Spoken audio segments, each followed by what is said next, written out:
All right, guys. So last weekend, I was really using the hell out of the mini truck. You know, I did a lot of landscaping. I went to get plants with it. I went to get topsoil. I went to get mulch. And I even got some pallets to make a planter for it. So I was doing a lot of backyard stuff with it. And it came in real clutch, as always. But the one thing that I figured out this weekend is that I lost the keys. Yeah, I can't find them anywhere. Can't get into the truck. And I really don't know what to do, because it's kind of I can't work on my other cars because they're locked in to the garage with the truck blocking the way. So I'm gonna try to get it open with these plastic wedges and a coat hanger, and then I'll try to figure out, maybe I lock the keys in there. I doubt it, because I always lock the car with the key. The mini truck, I use the key to lock it. So that means I had the key in my possession when I exited. So I don't know, but I'm going to give it a try. If I can't get it unlocked, I'll call a locksmith. That'll be my last resort.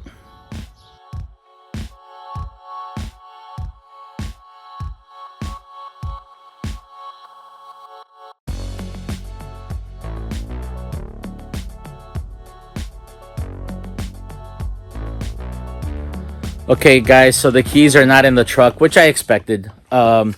So what I'm going to do now is I'm going to remove the ignition switch, and I'm going to try to buy a new one online.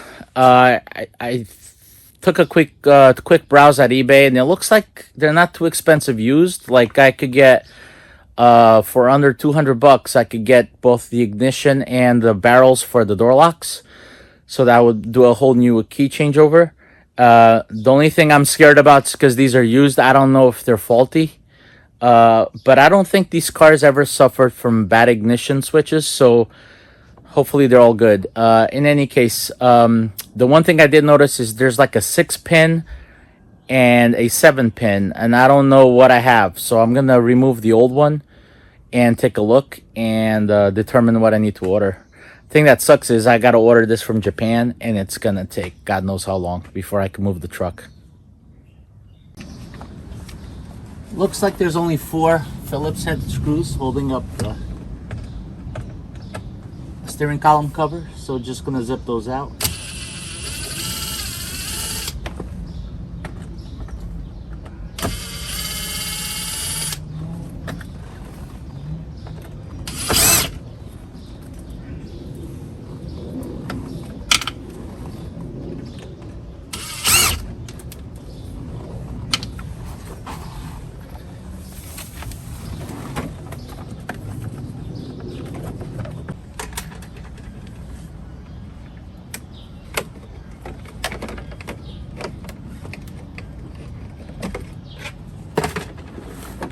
Okay, we got the cover off. By the way, there's this metal ring that kind of keeps, it goes like this. That's what kind of was keeping the 2 clamshells together. Other than that, it just snaps together with these little tabs. But that's not what was, like, I couldn't figure out what was keeping it together, but it was this little ring, and it's right behind the steering wheel, so it's hard to see. In any case, here's the ignition switch.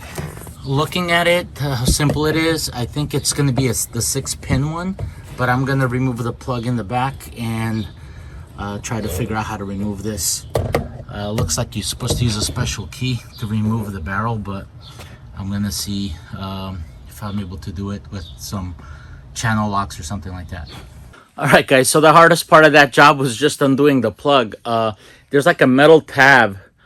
I kind of couldn't tell which part of the plug was the male or the female, the one that comes out of the dashboard or the one from the ignition switch. So it turns out this is the female, and I do have the 7 prong plug. So I'm very glad that I pulled this off, because I would have ordered the wrong one.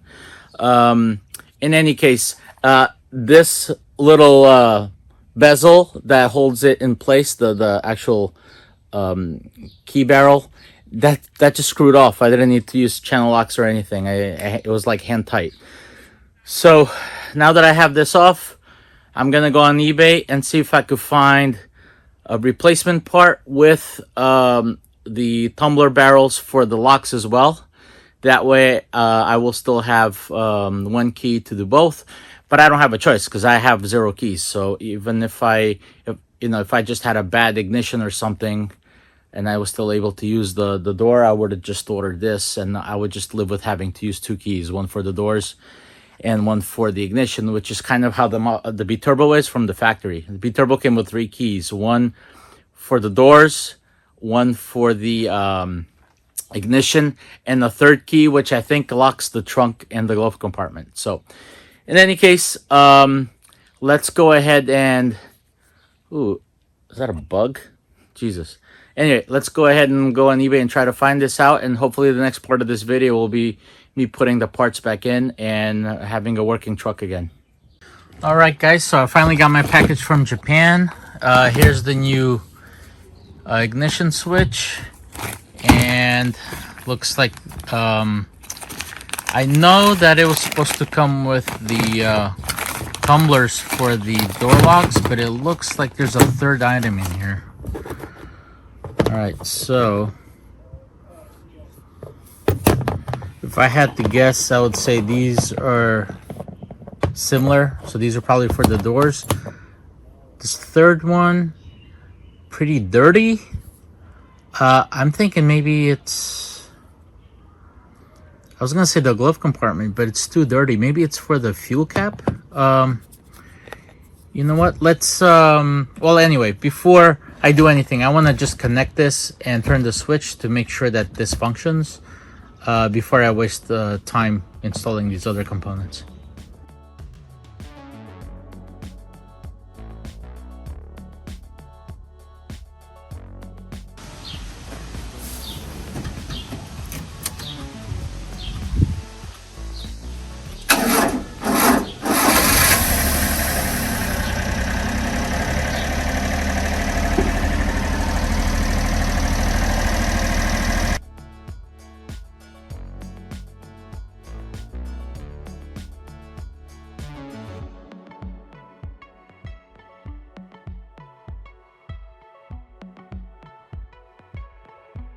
Alright guys, so installed the ignition switch and it works fine. I'm going to be real careful to not lose this bad boy now, and I'm going to put a nice big keychain on it, because the problem with the other key, it was a loose key, and I think that's why I can't find it. In any case, I still don't know what this 3rd tumbler is for. It's not the glove compartment, because you can't lock the glove compartment, so I'm pretty sure it's for the fuel tank, but I have no idea how to remove this. I lifted up this gasket, and then I don't see how these 2 pieces separate. Obviously there's a tumbler in there, but I just have no idea. If anybody in the comments knows, let me know, and I'll switch it out. But you know what, I haven't locked the gas tank ever, so why start now? But I'll hold on to it just in case. And next on the agenda is to get the door cards off and get these guys installed, and hopefully that's a much easier operation. Guys, so the time has come to switch out the barrels on the door locks. Now I already did this one, the driver's side, so I sound somewhat intelligent when I talk about this, but basically a couple of things that I had to go through that I didn't get on film is I got 3 of these barrels. I initially I thought maybe one was for the fuel tank or something, but it turns out that I think I might have gotten a set for a van. That explains the 3rd one. That's the only thing I could think of, because nothing else in this pickup uses a barrel lock other than the doors and the fuel tank. Now maybe the other one's from the fuel tank, but I cannot figure out for the life of me how to switch it out, so I don't know if that's actually the case. But anyway, I just want to tell you about some of the things I came across when switching these over. Okay, so just want to quickly go through a couple of things I noticed when removing the driver's side door. First of all, the ones I got from Japan, the replacement ones, were filthy. They were really dirty, so take the time to clean them. I just used brake cleaner, and then I lubricated everything with some machine oil.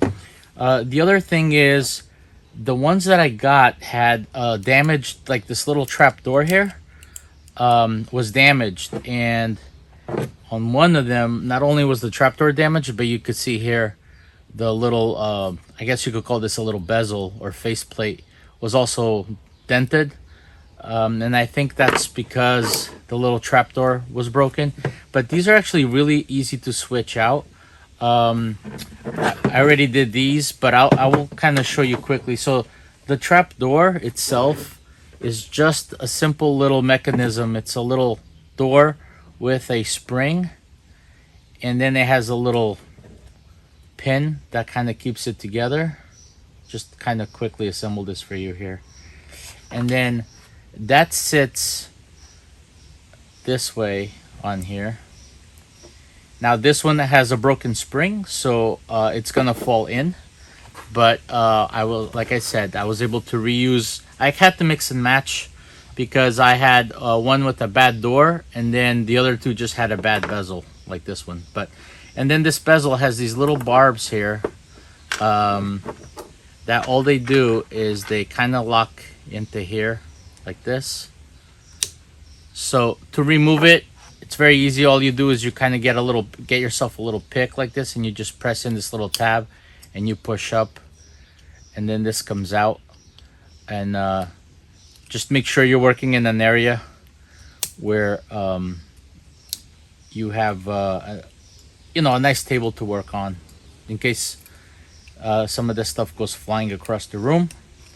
So that's all you need to do to remove this piece. Now this is separating, and I'll explain why in a second. But anyway, that's all you need to do to remove this little faceplate, and then you could switch out this little trap door if yours arrives damaged like mine. Okay, the other thing I'm going to tell you guys is on one of mine, this spring here was broken, and I had to pull the spring from my existing, or the one I removed. But basically, you see this little hook here? It's supposed to have one on the opposite end of the spring. And basically, to get access to that, the spring sits in the back here. And what it is the bottom, the hook hooks onto, so obviously understanding that this is broken, but one hook would hook onto here, and then the bottom one will hook onto here. And that's what kind of makes the lock return to its original position. To remove that, all you got to do is remove this E-clip here, and then this comes right out. Now, the other thing to note is there is a left and a right, and if you screw up, basically what I would suggest is when you take out the old one, just keep it next to you for reference and do one door at a time. So these are both left side doors, and the only reason I know is because when I took the right side door, this white piece here swings in between the solid part and the open part, right? And so just to show you, granted this doesn't have a spring, but basically it would be equivalent to this. If I'm doing it on the driver's side, you just need to basically remove this and flip it, and then you could use it on the left or on the opposite side. But again, just do one door at a time and make sure you're grabbing the right replacement, that it has to match, that this white part, plastic part here, is facing away from the barrel in the right position, as opposed to this one where the solid part is on this side and the open part on this side. You can see this one's the other way, open on that side, closed on this side. So hopefully that's clear enough. But in any case, I kind of did that all off camera. So now let's get installed. I have an extra one in case I ever have a damage, and I can use it either left or right. Just because, again, I think it came off of a van. But now let's get this into the car and remove all the door panels, and I'll walk you through that step as well. Guys, so now it's time to take off the door panel. I'm probably going to time lapse most of this, but I wanted to tell you about a couple of details. The two largest screws that hold this whole thing together are under these little plastic covers. So you're going to have to get yourself a little flathead and just pry these out carefully without damaging the plastic. And then there's be a nice screw in there. I think it's a 6mm screw on both sides. All you're gonna need is like a flathead, a Phillips, and a pick, you know, like a 90-degree pick like this. But in any case, you got 2 large screws here, the 2 on the handle. You got a circlip or a little a wire retaining clip in here. You got a little Phillips head screw in there. Then you hold this open and wiggle out the bezel. And other than that, it's just some like Christmas tree style barbed clips on the door panel along the bottom here.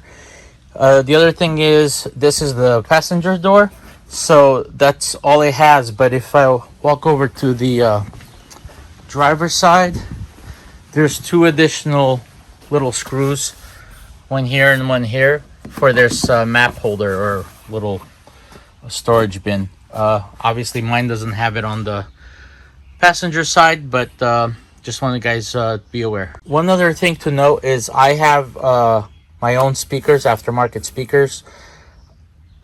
I can't even remember how the original was. I can't remember if it had visuals exposed screws or not. Mine is a little bit different, where I have to basically remove this little plastic grill, and then there's 4 screws that kind of hold it together. But let me see if I could just pop this off real quick.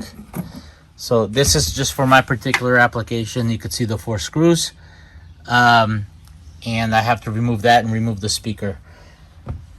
Sorry, I can't remember how the original was, but you will probably have to deal with that speaker. But I don't think it's mounted to the top of the door like mine. It's mounted behind the door, so I don't think... You know what? Now that I think about it, the grill was part of the door card, because now I remember I had to cut it out. So I don't think for your application, if you have an OEM sound system, that you have to worry about the speaker at all. But anyway, let's get the door card off.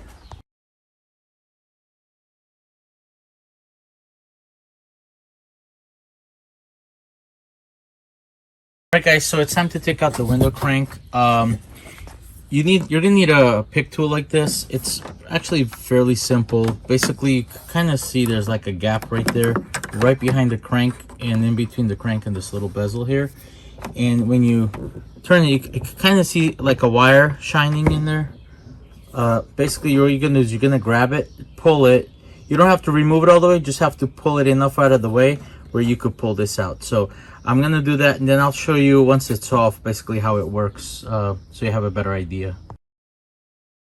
So basically, you can see the bezel still on the door. All right, so the bezel has these little tabs because so it doesn't spin. But anyway, so this would be here, and you could kind of see. Basically, you have to stick your tool in there, and all you got to do is grab. Once you're in there, you got to just grab this wire and pull it out, so that they're clear out of here. See, this is what locks it in, these little corners of the wire. So if you pull this out far enough, and then you just pull it straight out once this is far enough that it's no longer catching. That's basically it. Now technically there should be nothing or no fasteners holding the door other than the barbs, but for those you just kind of like work your way around. If you have like a pry tool, it'll make it easier and less chances of you breaking something. So let me go ahead and get that and get this card off. Okay, we got the door card off, and you're gonna need to pull away this vapor guard. I'm actually gonna throw it out and I'm gonna replace it. I'm just gonna make my own with some plastic. And you'll see you're gonna get this really gooey, gummy, white stuff. It looks like silicone that never cured. It's really weird, but that's the stuff they use from the factory. Okay, so to get access to the door lock in there, we're going to have to crank the window up. So we're just gonna temporarily, and I took out the wire circlip out of there so I wouldn't have to deal with it, but we're gonna crank the window up so we have access to the door lock. And basically what we're gonna do is we're gonna remove, there's two 10mm bolts, one right here and one on the bottom. Let's see if we could get a shot right there. So we're gonna remove those. And then I'm also going to remove these two screws that hold the hand lever here. And then these 3 screws. And that's just so the whole mechanism is loose. And hopefully it'll allow me to pull this far out enough to get access to the back.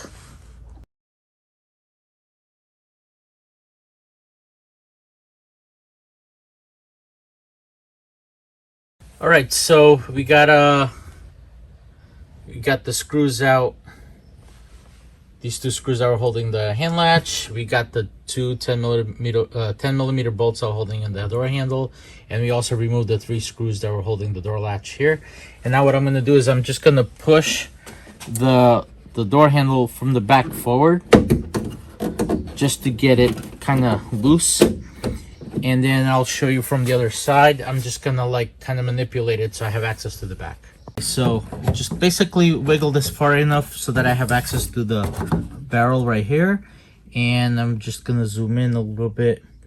And basically there's a little wire clip here. It's similar to the wire clip that was holding the window crank.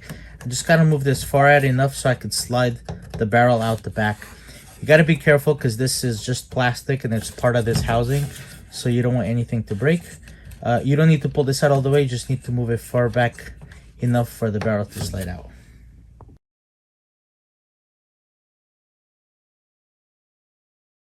Alright, so I got the little wire clip off. So it kind of pinches this in there.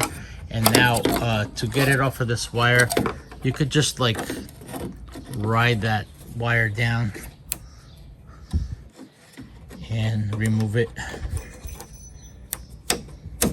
like that. Now I'm going to, this actually broke. I guess it was pretty brittle, this little wing. I don't know what that does exactly, but it doesn't matter because this is the old one and the new one's going in. Okay, so here's the new barrel. I lubed it up. I'm also going to put a little bit of lubricant in here. This is a dry lubricant from WD-40. And I'm going to put the clip back in here. This is just to avoid putting any added stress on the plastic because I do not want it to break.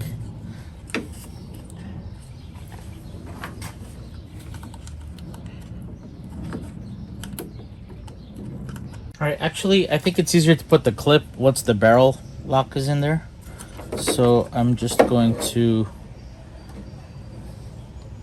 snap this onto here and then insert it into the housing here.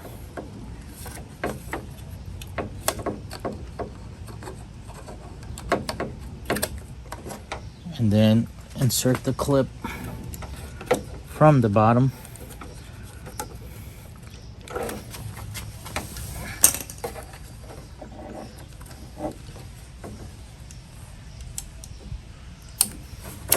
There you go. And now we're just gonna work this back in here.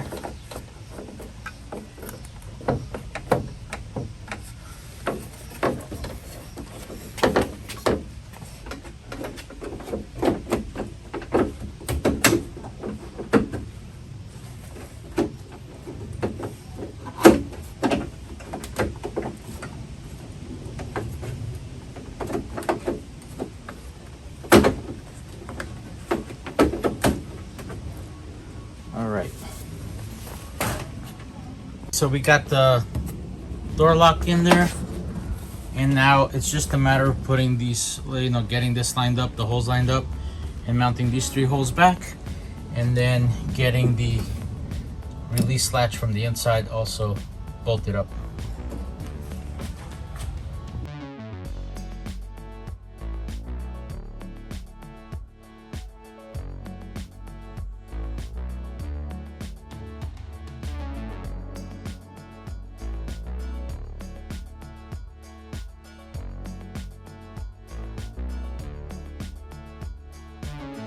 Alright guys, so got some plastic sheeting and I used that to cut make a new vapor seal all the way around. So the door locks in. Obviously make sure you test it before you put everything away, bolt everything up. But the one thing I gotta mention is this black housing here has two little tabs, so you do have to like insert it this way and then drop it in. So just be aware of that. So now I'm just gonna, actually I realized I put the vapor guard, but I didn't bolt the two bolts there, so I gotta just peel this off and do that real quick, and then we could get the door panel back on.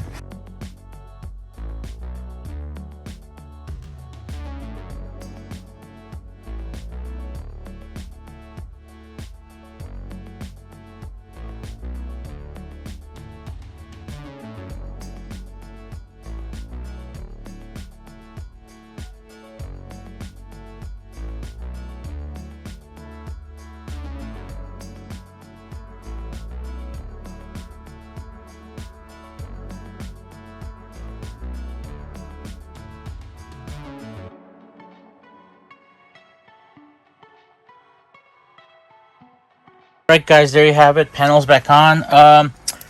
It's a lot easier to put this door panel back on with the window down. It's easier to get it to engage here, but over here it's always a little bit more difficult. And for some reason the driver's door in my car is harder than the passenger side, just to get it hooked up in here. But with the window down makes it a little bit easier. I also use this pick tool to pull from the outside that little flap that tucks in, so that helped me a little bit. But we now have successfully replaced our door locks and our ignition. And the first thing I'm gonna do is I'm gonna get a copy of this key made so that this doesn't happen again, because it was a pain in the ass, and I had basically 3 weeks where I couldn't use the truck. All right guys, hopefully you guys learned from my mistake. Please, if you have only one key, make yourself a copy and keep it in a safe place where you know you're not going to lose it. Hopefully this video will be helpful to some of you. If for whatever reason, if you have the same issue I did, or maybe your ignition switch goes bad or something like this, at least you'll know what to do. If this video was helpful to you, please don't forget to hit that thumbs up, and please don't forget to hit the subscribe button. Thank you. Hope to see you on the next one. Hang tight.